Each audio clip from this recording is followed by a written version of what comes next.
I would like to speak very briefly on the thought fox as eco poetry.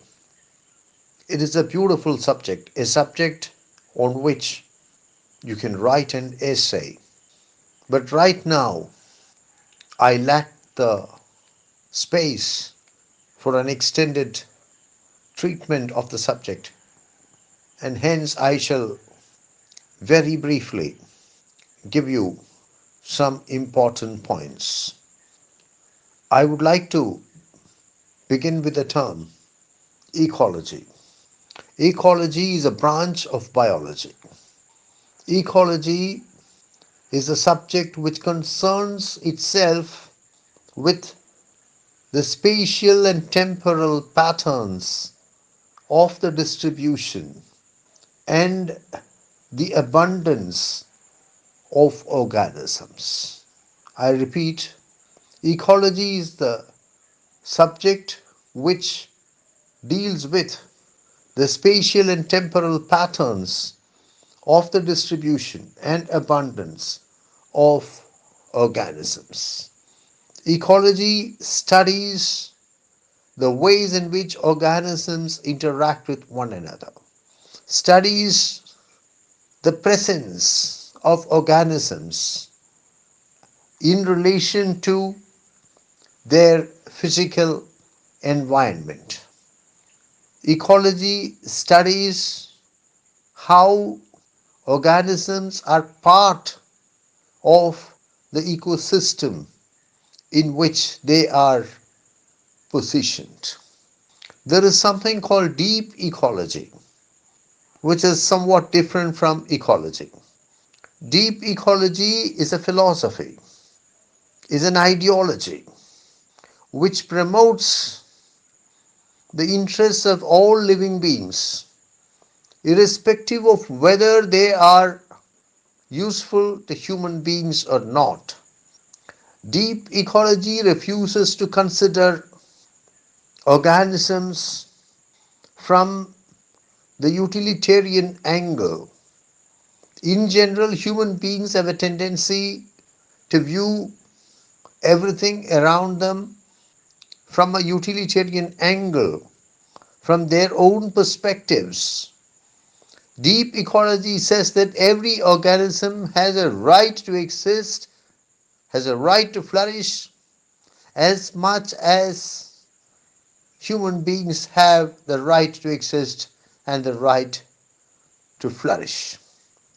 Eco poetry is a poetry rooted in the subject of ecology and in the philosophy of deep ecology. Eco poetry is the poetry of the habitat. Eco poetry explores the relationship between organisms and the habitat, and between one organism and the other organisms. Eco poetry provides emphasis to the ecological aspects and the ecological elements. Eco poetry promotes the interests of the ecology.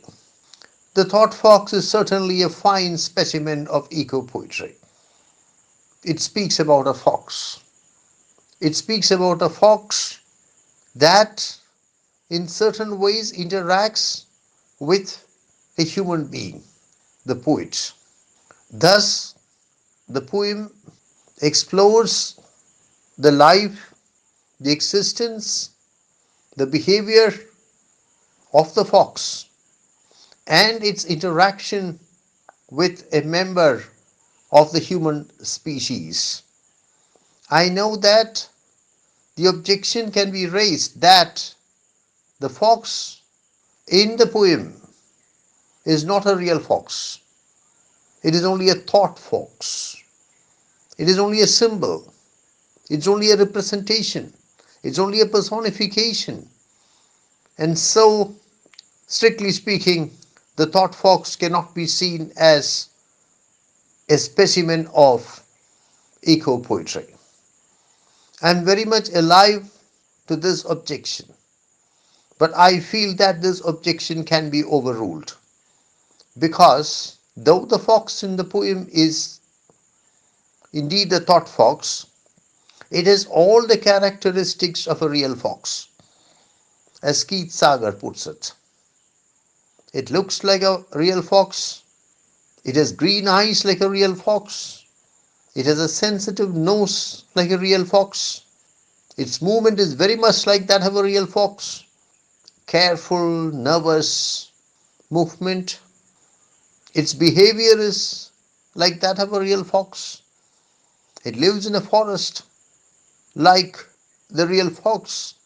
And above all, it stings like a real fox. What more can you ask for? It is a real fox for all practical purposes. The poem does not focus attention on the fox in isolation.